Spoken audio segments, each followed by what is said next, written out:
Hello and welcome back to Coffee and Curtains. Today we're doing Upholstery 101.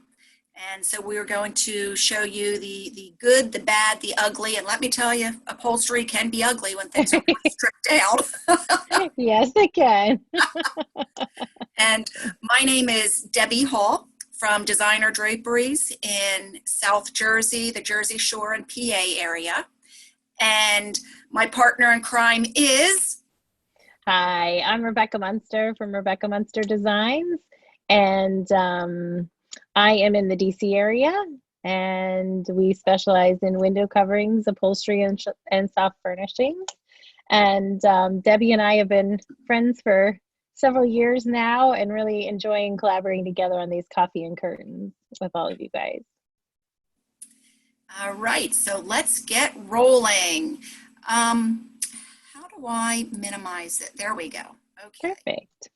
All right, so this is a quote from Rose Tarlow, who's a furniture designer. Furniture must have a personality as well as be beautiful.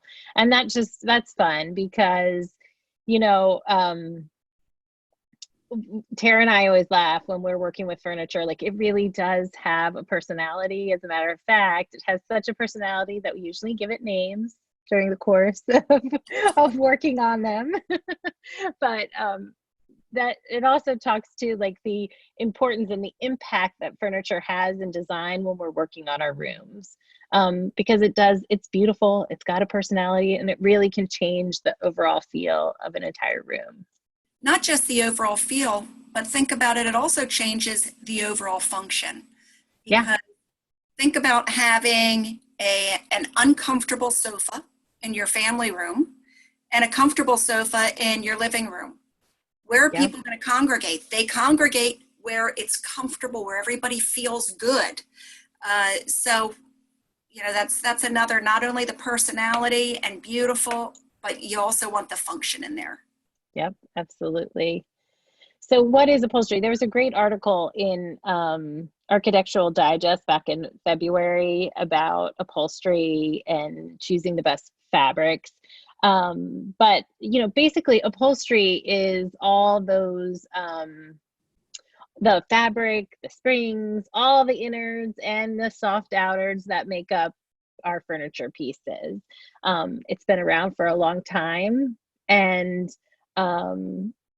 it can be changed and modified, which is part of the fun of and what we're going to be talking about today. You know, also when furniture like this chair right here, when they've got such great bones, I mean, they've got such unique looks, and you don't always find that anymore.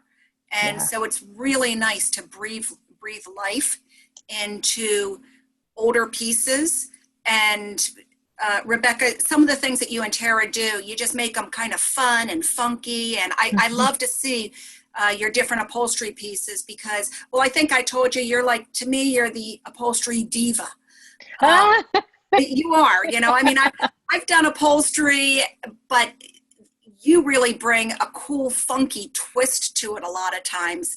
And then other times, just really, I don't know, bringing homage to where it belongs.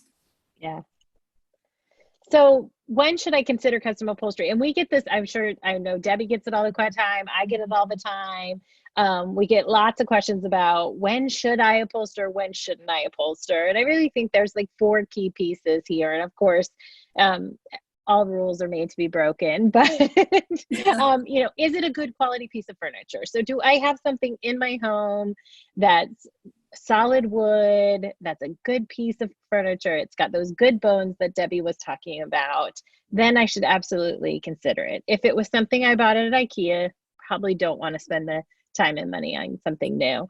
And I'll tell you, when you start to think about furniture in that way, and some of the things we're going to talk about in a few more minutes, you're going to realize like making investments in solid pieces pays off in the long run. And there's a lot more that you can do with it.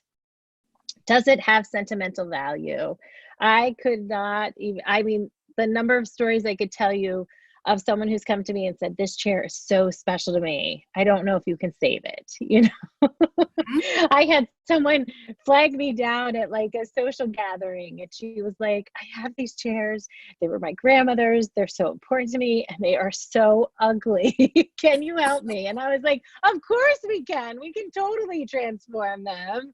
And the husband's like, I don't know. They are really ugly. And I'm like, no, no, no, no. We can, we can make that transformation. It is. It's amazing how you can transform a piece. I still have a chair, and my boys always say, why do you still keep this chair? And I said, because that was Pup-Up's chair. And Mm-hmm. they're like, okay. And I said, well, I remember that's where Pup-Up always took his nap. And it's a part, that is the one item that I've never gotten rid of, because Yeah. every time I see it, it brings in memories. So, you find a corner or something where it is going to fit. Maybe it isn't your style or your look, but you can reupholster it to feed into that room so that it blends in. And Mm-hmm. just think how good it makes you feel every time you see it. Yeah. Yeah. A lot of more recent requests too are chairs, like big gliders or rockers that they took care of their babies with, and now the babies are all grown up and they want to figure out how to work that piece into another part of their home, because they've got so many wonderful memories of rocking their babies in those chairs. So sentimental value is always a good reason to do upholstery. If you want something unique or special, so one of the very coolest things, and also something that contributes to it costing a little bit more than what something you might find at Home Goods, is that you can make it unique and special. It can be the fabric that you want. It can be, the frame can be in the color or the finish that you want. Well, you can make adjustments to the piece. I have a client I'm working on with right now, and she really wants it to be a piece of art. So we are going to do some really funky, cool things with this chair, because she wants something in her home that's really special and unique. And is that going to be the focal point of the room, do you think, as she's designing Yes. around? Because it's all, you always have to have something, a focal point, something to design off of in a room. Yeah. And Yeah.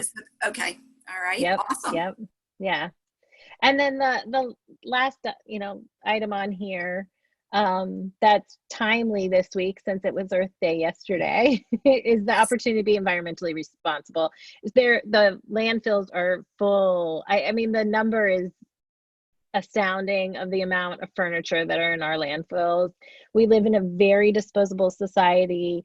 Our attitude towards furniture has become very disposable, and because of that, we haven't been as environmentally responsible as we should be. And I think we're seeing with the millennials and this next generation that their desire is to take these pieces with these really great bones and figure out how to work them into their homes so that they're not buying disposable furniture. And so if caring for the environment and reduce, reuse, recycle matters to you, this is a really great way to do that as well. And I'd like to add one other item on this, Mm-hmm. and it is if the size of the item is important.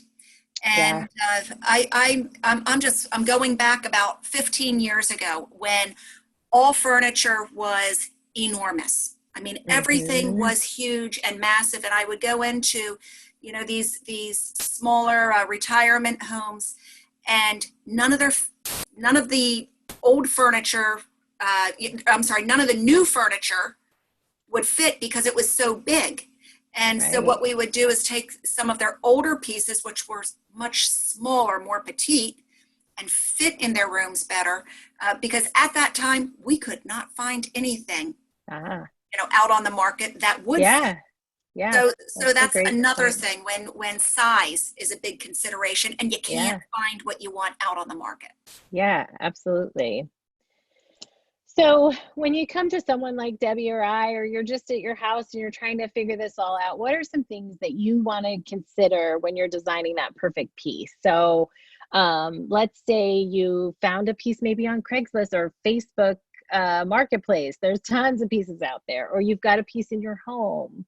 Um, Or you've come to us and said, I have this really specific shaped chair I want, and we can go find the frame. You know, there's a couple different entry points, but once we've got a frame, now we've got to start thinking about some different design things so that we can design it. One of the things is, how do you plan to use it in your design and the functionality? So like Debbie was saying, is it going to be play the starring role, or is it going to be a supporting character in your design? And are all of your 6 kids gonna sit on it and pound on it and play on it? Or do you think nobody's ever gonna sit on it because it's gonna be in a formal room and you really just want it to be decorative? You know, those are things that we need to think about and talk about. What is the condition of the current piece? And most good solid pieces, even if they need a little bit of repair because they're solid wood, we can still use them, but the condition is going to impact the price, the design, things we do. Tara and I have a chair we're in the middle working on right now, and the client really wanted to remove some wood around the edge of it because it had wood on the top edge, just accent wood. And they wanted it removed. And in many cases, we can do things like that. This particular chair had a big crack in the frame up where that wood sits. And we just felt like we needed to repair that crack. And to then go and try to remove that accent wood on the top might just cause more harm than good. So, you know, we needed to think about the condition of that piece in making our design decisions. Yeah, that makes sense. Just making sure that it's got the stability, you know, keeping those good bones. Also, like what you were saying, depending on how they're going to use the furniture is going to depend on the fabric that we're selecting, and we'll get into that a little bit further down the road. But if it is going to be sat on constantly, and you know, it's funny you said with your 6 children. For me, it's with my boys that are big, and they flop on things. You know, you don't just sit down, you flop, or you know, grab somebody and fall onto the sofa with you together. So you need stability, but you also need to make sure that the fabric is going to maintain its integrity as well. Yep. Oh, can we go back Love 1 this minute? one. Can we go back 1 minute, Debbie? I just Yep. want to you know, and then we're gonna, as we talk about the current piece and the shapes and styles, there are other things we need to consider, like, are we going to refinish or paint the wood frame? Do we just want to touch it up and clean it up a little bit? Are we going to do trim or nail heads and do those differently? And then don't forget about accent pillows. Sometimes we get so busy designing the piece that we forget about the impact that an accent pillow can make on your pieces. And sometimes that accent pillow is what's going to pull the whole room together. You know, I mean, that accent pillow may be in your drapery fabric, which just kind of makes the whole room flow. Yeah, absolutely. And, you know, talking about, Debbie, you were talking about your kids and dogs and pets and all that good stuff getting on. When we start talking about fabric types, and we, you know, we're going to quickly jump into performance fabrics, right? And I love to talk about, you know, Krypton is my favorite one. There's lots of great ones out there. But, you know, I think when you start to understand a little bit more about how furniture is built, and then the great new products that we can use on the outside of the furniture, you know, it really changes the way you think about your buying, right? So even for me, my family room has a cheap sofa sectional in it, and I didn't know any better when I bought it many years ago. And after about 5 years, it starts to not look very good, you know? So I'm getting ready to buy new ones, and I'm going to buy good solid pieces, knowing that then in 15 or 20 years, when I feel like my styles have changed, I can just have it upholstered. I don't need to go buy all brand new and throw the old pieces away. I can make the new piece look exactly the way I want it. And with performance fabrics, those fabrics should last for a long time. Oh, yes. You know, even with performance fabrics, I had one of my clients, she had 2 young children, and on the sliding glass door, we were doing a drapery that opened and closed completely. and this was in the playroom. And we ended up using performance fabrics there because, you know, sticky little fingers and things, well, these you can clean off. You can spill red wine on them, and, you know, you can still blot it off and get it cleaned off. And I mean, I've got a client who her husband sat down and knocked the red wine right off onto the off-white draperies. And it's really nice to have the performance fabrics because that is no longer as big of a worry as it would have been otherwise. Yeah, and they really are. Tara and I did dining room chairs for a client, and we did the end chairs in a neat navy blue print, but the side chairs were just a cream because she wanted a nice neutral cream. And over the Christmas holidays, someone got red sauce all over them, and she contacted me, panicked, and I said, just, you know, follow the instructions, a little bit of damp water. You could use a little bit of Dawn if you need to. Yep. And I was like, it's going to look like it's not going to go away, but I promise when you go back the next day, it'll be gone. It's like magic. It is. And she calls me the next day. Oh my gosh, I never thought that was going to be gone. I thought my husband had moved the chairs around. Like, it's gone. So it's pretty amazing what those new fabrics can do. And you're not just, you know, things have even changed in the time that I've been doing upholstery, and since I've really been into Krypton fabrics. You know, now I have an account with Krypton, and any fabric that my clients might like, I can send to them, and they'll add the nanotech technology so that it is what I call kryptonized. Yes. Yeah. Yeah. I send it out a lot for also for window seat cushions. Yeah, that's a good one. You know, I've got and especially clients, besides if you've got kids, if you've got dogs. Yeah. Because I've got a couple of clients with some really big dogs. And so we definitely send those fabrics out to have them. Yes. What is it? Kryptonized? I'm going to use that. That's what I call it. All right. We'll go to your favorite slide now, the upholstery process. So, you know, once it's time to begin work on your piece, the first thing we do is take the old cover off and just strip it down. I like to call the process of upholstery Humpty Dumpty, right? We break it apart and then we put Humpty Dumpty all back together again. And depending on the age and the condition of your piece kind of depends how far down. This picture here, that's an antique piece. I mean, we stripped that all the way down to the frame. It is probably one of our, Tara, you're there. You can nod your head. You can unmute yourself. It's probably one of our least favorite parts of the process. We curse the whole way through. You never know what you're going to find, even in the cleanest houses. But there is something so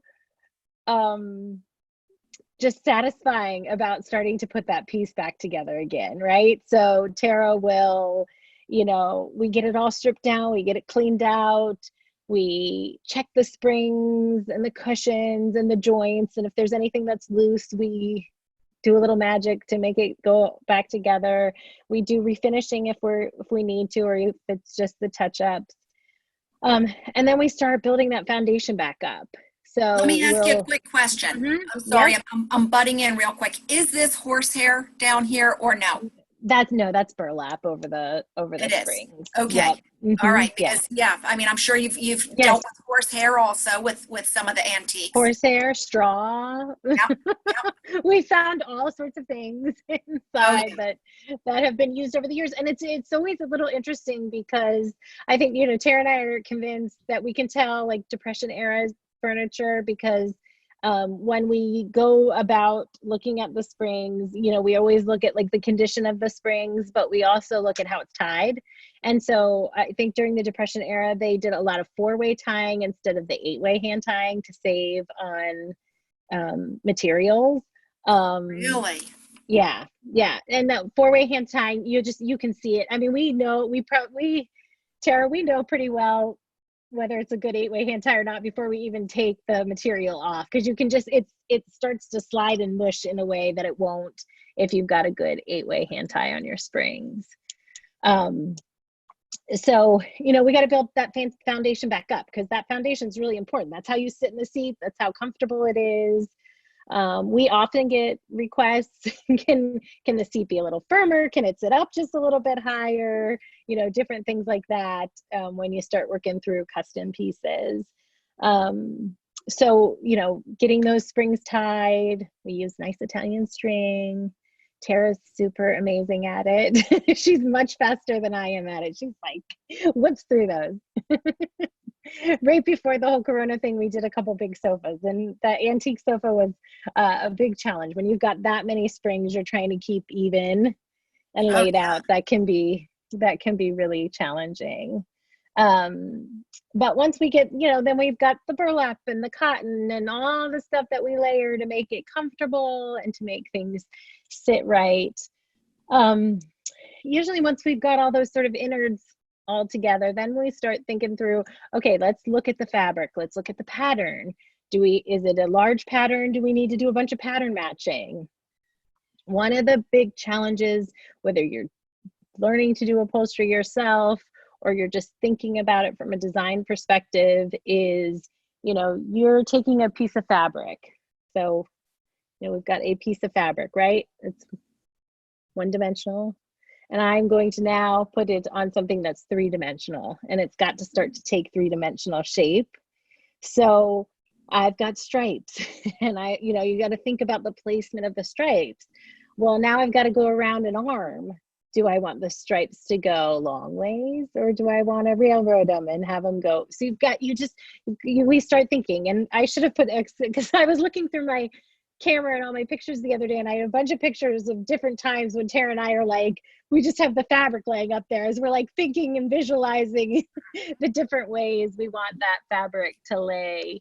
And then getting it all right. I mean, Tara is like a master at getting those seam allowances just perfect so that things match up, through the back of it and along the cushion and on the decking of the different pieces. So we start thinking through that and cutting things out.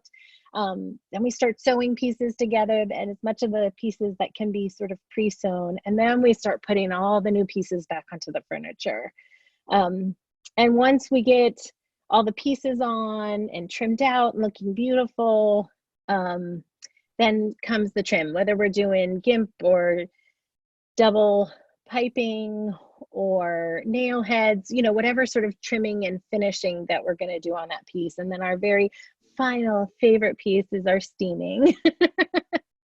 Steam is what I call the upholsterer's magic wand.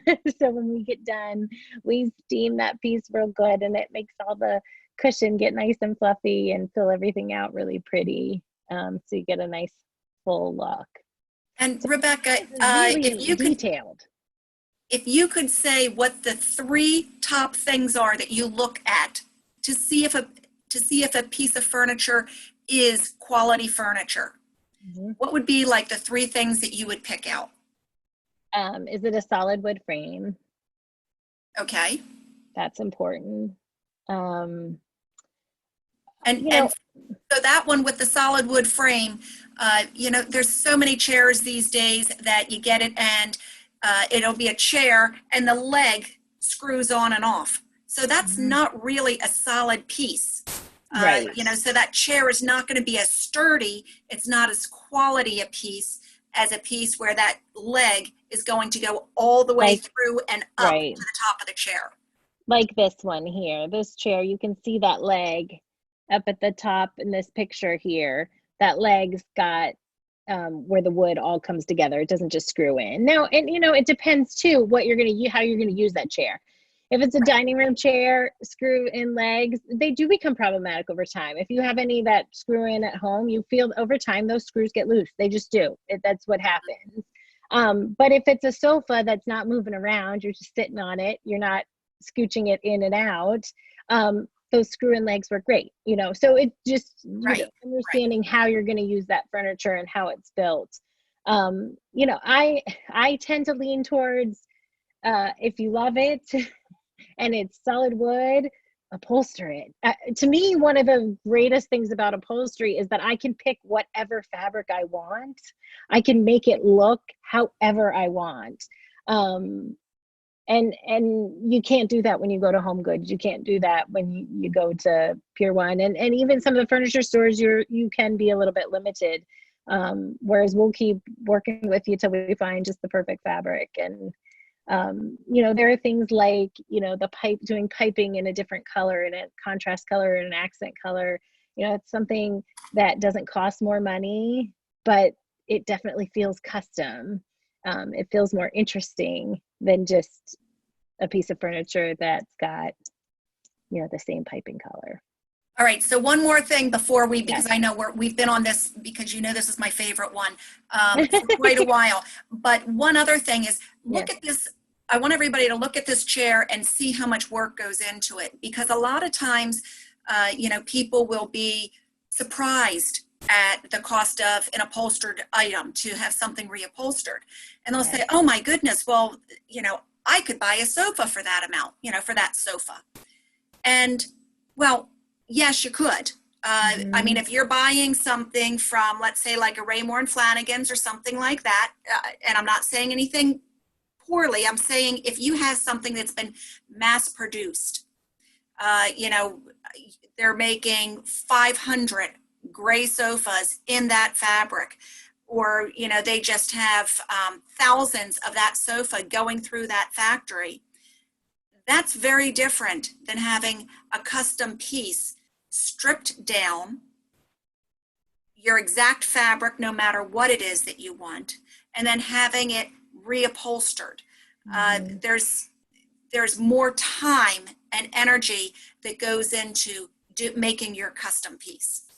Yeah, absolutely. Absolutely. I mean, it's a process, and the end results are beautiful, and you'll have a piece that lasts a long time. I had someone ask me the other day, you know, well, the foam, how long will it last me? You know, we put good quality upholstery foam in our pieces. They're going to last you a good 15 years before you would start to see any degradation of the foam. And if it's your formal living room that nobody hardly sits in there, it may last even longer. You'll probably get sick of the fabric before the foam will start to wear out. Right. You know, we get pieces where the foam is now sand because they were good quality pieces. It was good fabric. Even the fabric's not that worn out. I mean, it's a little dingy and dirty, but it's not really worn. But time has passed, so the foam is now sand. Those are always our favorite, right, Tara? It's like sands through the hourglass. But I especially love it when the client says, oh, no, the foam is fine. And I'm like, no, it's not. It's sanded out. Well, that's something I would tell you as you're thinking about new pieces and you're thinking about upholstery. Often clients are hesitant to get new foam because they want to save a little bit of money. If your foam is starting to show anywhere, and most of it is by the time it gets to us, you will be happier with the piece. It will look better. It will last longer if you go ahead and invest in new foam right now. Absolutely. And last you another 15 years. Yeah. Yep. All right. The tools of the trade. We were going to show you some fun tools. You know, so obviously we use webbing. This goes in the bottom. This is what holds us together when it's a spring system in the bottom of the furniture. And all furniture is different. So, but we'll use webbing. There's lots of different kinds. We've got springs, these big giant springs. And it's so amazing to think that, you know, as we tie them, they create this really good foundation in your chair. And there's such a difference. And when you start to do this work and you're like dealing with it day in and day out, I mean, Tara, there's a huge difference, isn't there, between an 8-way hand-tied seat and one that's not? It just feels, it's much more comfortable, and it will last much longer because it holds things in place. It creates a good solid foundation. All upholsterers have different favorites. Tara, you can scream when I show your favorite tools, but you know,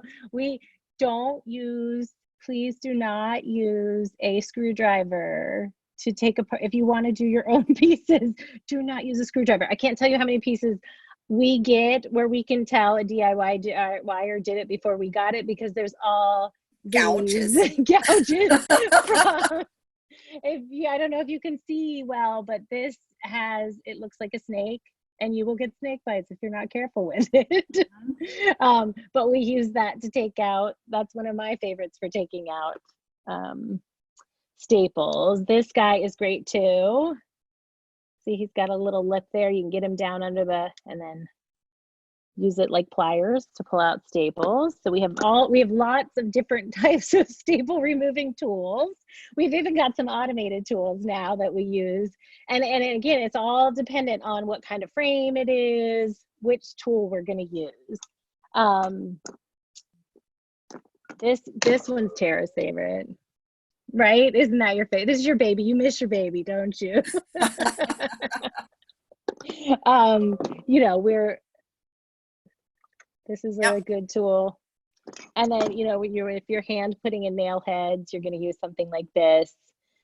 We also have a tool that we can attach to our compressor to put in nail heads, which is a really fun, great tool. So, and your webbing tool, you have a webbing tool too? Stretcher, yep. We got all sorts of fun tools, lots of them too, that we use regularly, because it's all done by hand. Let's see. Back on. There we go. There we go. All right. So hang on. Let me just do a time check. We've got about 30 minutes max. Does anybody have any questions before we go on? And if you do, just unmute yourself, or you can put something in the chat box if you want. But if you have any questions, please let us know, because we love it when people interact with us. Or Tara, if you've got stuff to add, because you've got lots of good anecdotes, I'm sure. All right, nothing. You guys just want to hear me blather on, I will. Okay. You know. So this right here, this chair came from a client. Obviously, you can see it has the wear and tear on it was tremendous. There's not even the cushion that goes on top of all that isn't even on there anymore. It was literally ripped to shreds by a cat. And the woodwork and everything, the whole thing was just kind of gnawed down. But this chair had a lot of sentimental value to my client, but more especially to her son. And it was something from their past. And so hold on, what am I doing there? There you go. So we reupholstered it, redid the whole thing, touched up so that her son could have it in his room. And he was just ecstatic when he saw it all done. She did it as a surprise. He had no idea it was nice. And when he saw it, and when I'm saying son, actually, he was an older son. He was, I think, in his 30s. But he had some difficult times, and he came over, and she had it in his room, and he was just over the moon. The woodwork restoration on that is just amazing. Oh yeah, yeah. Really fabulous. Yep. All right. All right. So this chair, this is actually that same chair that was in the upholstery process slide, where you could see the springs. Oh, okay. Yeah. So this chair was a client's grandmother's. She passed away. I remember her calling me like 2 days after the funeral, saying, you know, she had gotten these, she had the opportunity to get these pieces. Did she think that we could do something with them? Because rarely is there a piece that I say, no, we can't, because it's pretty amazing what can happen. So she, you know, obviously the fabric's dated. The chair was in decent condition. I think it had been upholstered at least one other time, maybe twice before we got it. That upholsterer had actually taken the old fabric off, which, so we just know it had been, because we could tell from some of the techniques and stuff that had been used. But sometimes we get pieces. I think there was one where we literally, there was like the 70s, 80s, 90s, and 2000s were all present underneath the fabric. And one of the challenges about that, and sometimes it sounds so snobby coming from upholsterers, but we don't recover, because when you put fabric over fabric and those fabrics are rubbing against each other, it actually creates a lot of problems and issues. it also never gives you an opportunity to look and make sure that the innards are okay. And you would be surprised what gets held together by fabric. I think when Tara first started with me, I was like, you'll be shocked what fabric can hold together. What seems sturdy and stable when you take that fabric off, and then you're like, oh my gosh, there's a huge crack in the wood right there. So it really is an important part of the process, especially if you really want something that's going to last a long time. So anyway, she brought us this chair, and hold on, before I change it. Yes. Did you get this sofa back here too? Yeah, yes. Okay, just checking. They were a package deal. Okay. So oh, is that the sofa? Yes. Oh yeah. my gosh. Yeah. So you can see from this, I mean, it's a huge difference. We removed the button tufting in the back of the sofa. We didn't want button tufting because we were doing stripes and we wanted to be able to see those pretty stripes. We refinished the wood. We use this product called Better with Age. So it gives it that kind of rustic barn wood. And then we use some cerusing wax on it to give that white kind of down in those crevices. We were definitely looking for that sort of modern farmhouse, rustic barnwood look.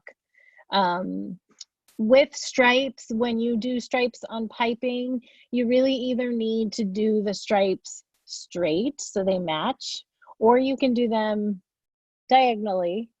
But we decided we didn't even want to mess with that. We were going to do a solid piping here because we thought that the solid would really stand out and look pretty. And it ties it in with the sofa. So you can see a little bit of the sofa in the one picture there. And we could tie all those pieces together. But it was just a huge transformation. I mean, if you go back to the before picture, I mean, who would have ever thought that that chair could look as gorgeous as it ended up? I mean, that looks like something you could buy in the store today. Oh yeah, it's beautiful. And the fact that you can either take away or add tufting to furnishings, to me is, I think is always just something really neat that, you know, it's, you can, so long as you've got good bones, Yep. you can really do a lot with it. Yep, absolutely. This right here is a sofa that was a little bit more of a formal look. We had the skirt and then the different color detailing, the color blocking. And this sofa that went from that was in a living room was then moved into a kitchen. And so we needed to do a little updating on that. And oh, there we go. We took off the skirt. Wow. We've got the legs. We just used one solid fabric on it, but this fabric is such a sturdy, tightly woven fabric. I don't know if any of you have ever noticed with your fabrics, but sometimes you'll get a sofa and, you know, it's so soft. You want it to be soft, but it's a texture, and before you know it, in 3 or 4 years, it's pilling. You know, it's starting to get the little rolls on it, or, you know, and these are, you know, expensive fabrics that you can buy that sometimes will still do that.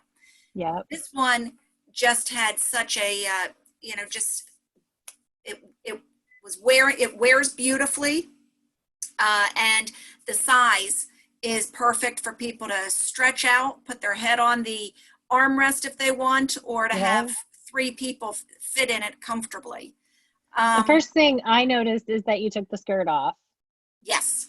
Because skirts are one of those things that people have strong feelings about. They either love their skirts, right? Or they don't want anything to do with a skirt. Right. And what a difference it made in updating it. I mean, this looks, you know, far more contemporary and versus this. Yeah. You know, so. Well, and I would just say, if you see on Facebook Marketplace, or your grandmother calls you and says she has this wonderful sofa that she bought that's really great and it's got a skirt, like, don't let that stop you.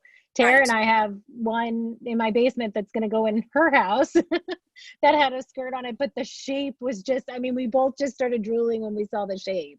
We knew that it could be amazing, and we're going to put really cool legs on it. So it doesn't need that skirt. We want to see those cool legs, but don't let the skirt get in the way of reupholstering. Yeah, we had even talked about doing some nail heads on it, but then just, you know, it was decided to hold off on that and just keep it nice and clean. It's beautiful. It's a really beautiful piece. This looks like a work in progress. So one of our clients came to us, and her uncle had passed away, and this chair really meant a lot to her. It had been in his home. She sat in it as a child. It was a really important piece. I think it may have been stored in a barn for a little bit before we got it, which always makes us a little bit scared when we're doing it apart, but we didn't find any critters. But it needed love. Now she is also super fun. She's young. You could see that teal wall, turquoise wall behind. She wanted to really do something fun with it. So we went from this to this. So it was, I mean, this was just super fun. She fell in love with this printed fabrics. She has dogs. It's a performance fabric. Oh, You can see the fun pattern with the butterflies and the flowers and the birds, and she just loved that color. And she wanted it to have a touch of pink. So we decided to do the pink piping and the pink throw pillow. You can also see those legs. There's little squatty legs under there, and they are a bright turquoise, which was really fun. And we did a high gloss on those. So they're so fun. They're like funky, unexpected. yes, yes. And she was so excited. And then her mom had us do 2 more chairs because they just loved them. And they really enjoyed that process of being able to pick what they want and transform it. And they just couldn't believe that we could, repair all of that and get that back to looking amazing. So Fabulous job. thanks. All right. This one right here, the client came to me and they had gotten this area rug. Now this sofa is peach. The area rug was black and gold with a little bit of burgundy in it. And the client's husband kept saying, I don't like the area rug. And I kept saying, it's not the area rug. The area rug is beautiful. I said, it's the sofa. The fabric is dated. It doesn't work with anything. Let us just transform it for you. So we did it in a rich gold velvet, which tied in the window treatments up top, but it pulled out the gold in the area rug. Now we do still have pillows that we need to finish off just to kind of distribute the color a little bit more. We did these chairs over here in kind of a funky, almost like a little animal skin look. And we did the 2 sofas here facing each other. And they just turned out absolutely beautiful. Yeah. And you would never know that this, even though it's kind of a unique style, the size was perfect for that room. And you would never know that the sofa was like 25 years old. I mean, it just fit perfectly. It is amazing what fabric can do, just transforming a piece. And you didn't put a printed fabric. You didn't go, wild and crazy, but you updated it, you cleaned it up, and the tone goes so well in that beautiful room. Yeah, we really wanted that area rug. Look how that area rug now pops. Yeah. And it kind of makes a statement of its own, whereas before it was fighting. Yeah. And it was they were having a battle. Exactly. There was a serious. Who's gonna win? Yeah. It was like a decade battle and a design battle. So, but it just looks absolutely amazing. Yeah, it's beautiful. All right, well, I included this one because while it's not a big, huge piece, what's kind of cool about this is our before. It was just an idea. So she knew she wanted a stool. She wanted us to make it from scratch. She wanted gorgeous black legs. She wanted those cloth feet. She knew the fabric that she wanted, and she wanted it to have that kind of overall shape when we were done. So we had put together the all the details of what we wanted, and then we built it, and we built it from scratch, and this is the end result. So it turned out really pretty. We ended up adjusting the style just a little bit because her husband has back problems, and this was really for him in their family room, and she wanted to make sure it didn't get too tall. So we had to keep the height at a good place, but yeah, so we got rid of that banding around the bottom so that we could keep it to the right height, because she still wanted to have pretty curvy legs. So that was as we were going through the build process. But it turned out really beautiful. And that's the other thing, like, upholstery doesn't have to start with an old piece. We have furniture framers that we work with that build frames for us for all different types of furniture. And we can, things like stools and stuff, we can build ourselves here in our workroom. So it was fun. Fun look. Mm-hmm. Okay, so this, unfortunately, I don't have a before picture of this. I was working with a designer, Karen McLaughlin, with one of her clients, and they had a banquette, but it was just very dated looking, and there was nothing special about it. And so we pulled it in. Actually, it was stained kind of beneath the banquette. If you can see that dark brown, it was a dark brown, pretty wood. And then the banquette was built in with the tufting. Now, one of the things we were talking about with fabric is when you have a place that's going to be used a lot, like a family room sofa or a banquette where people are going to be sliding in and out, their butt's going to be rubbing against it, constant friction. You want to look at the characteristics of the fabric. And there's several different testing methods. There's the Weizenbeck rub, there's the double rub. But what these different testing methods do is they tell you how long this fabric, well, let's say for the double rub, how many times when that fabric was tested that it had the rub going back and forth, back and forth, back and forth over that fabric before it would start to pill or break down. So it's really important when you've got something that's going to be used a lot that you have a very high rub count on it, or Weizenbeck on it. The other thing is, and this is a little bit off from this picture, outside performance fabrics. We were talking about the inside, the Krypton, but we didn't talk about things like Sunbrella and fabrics that are used outside. When you use a fabric that has been, where the actual fibers have been solution dyed, and I'm going to describe this, okay, so I'm going to try to make this easy. Sunbrella fabric is like a carrot. It's orange all the way through. So these fabrics where all of the fibers have been dyed all the way through, they're going to wear better outside. They're not going to fade as quickly, and the pattern is not going to rub off. Now think of a radish. You've got a radish with the red outside and the white inside. If you're using fabrics outside, you don't want something that's just been printed on top of that fabric because the dye has not penetrated into the fibers. So it will not wear as well. It will break down in the sun quicker, lose its color quicker. So not only do you want to make sure that the fabrics that you're using are, mold resistant, that you can wash, you can scrub with bleach and things like that, but you also want to make sure that the fibers have been dyed, that it's not just a print. Yeah. That isn't. All right, this before. This is a fun piece. I wanted to include it because mid-century modern's so popular right now. Our client brought us this piece. It's in pretty rough condition.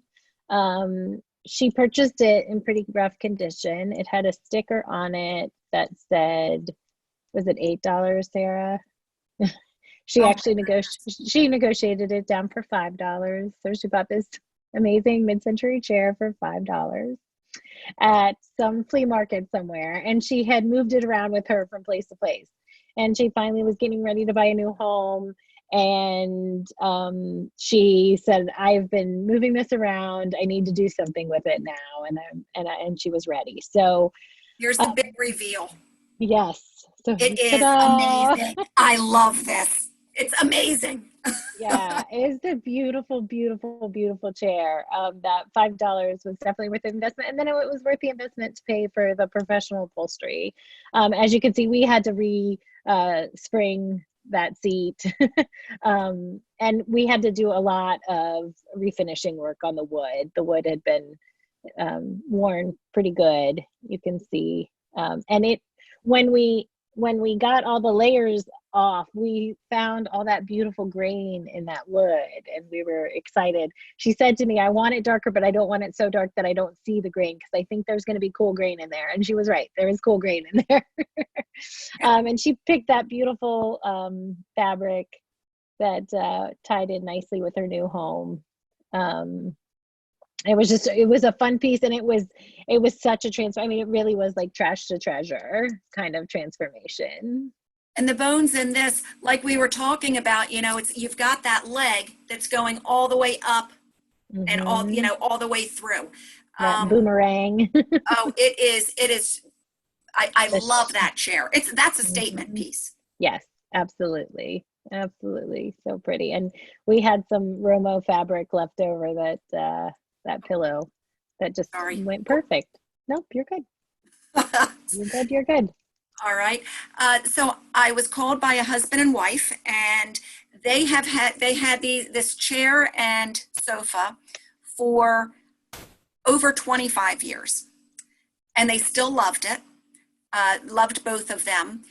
They went and looked at other furniture, and they just didn't like the feel of the other things. They said, "This has worn so beautifully for 25 years. We don't want to go and just buy something else where we're going to be spending close to the same amount of money, but we know the quality is not the same." And the husband, I was actually hoping, I don't know if you can tell, but on the sofa, there's a really thick welt that goes around it and the skirt. And I was really excited because I really wanted to bring this into, the 21st century and just really make it very updated. But the husband just loved it the way it was. And I'm going to be honest with you, probably if I could have found the same fabric, would have been very happy with that. I cannot find the chair fabric, but the picture of the finished chair, but here's a finished picture of the sofa. And so we kept the skirt on it. We kept the wide welting on it, but it's clean, fresh, updated. And they did not do anything different with the room besides the chair and the sofa. And it just looks really updated and perfect. And the husband is ecstatic. He's so happy. He's like, "I want my sofa." He is. That's the way it is. He was in such a panic over this sofa. And so it really, you've got those clients where, it means like 1,000 times more to them than it would anybody else in the world. And he was just so ecstatic over it. It was really nice. That's great. All now, right. How about if we finish up here, and then if anybody, we can go through questions, comments, things like that. But we'll kind of sign off for our YouTube channel real quick. So I'd like to thank everybody for coming. Rebecca, was there anything else that you wanted to add? No, we're glad you guys could be here, and love talking about upholstery. It's a fun topic, and just glad you guys could join us. Now keep in mind, we do Coffee for Curtains every Thursday at 2:00. We always do a different theme. We just like kind of going through and educating people and having fun. And sometimes we educate each other also, which is a lot of fun. So please join us next week. And we look forward to seeing you. Oh, also, feel free to go on our YouTube channel. On YouTube, it's Coffee for Curtains. Feel free to go on that, and you can see our past episodes as well. So thank you. We look forward to seeing you next week.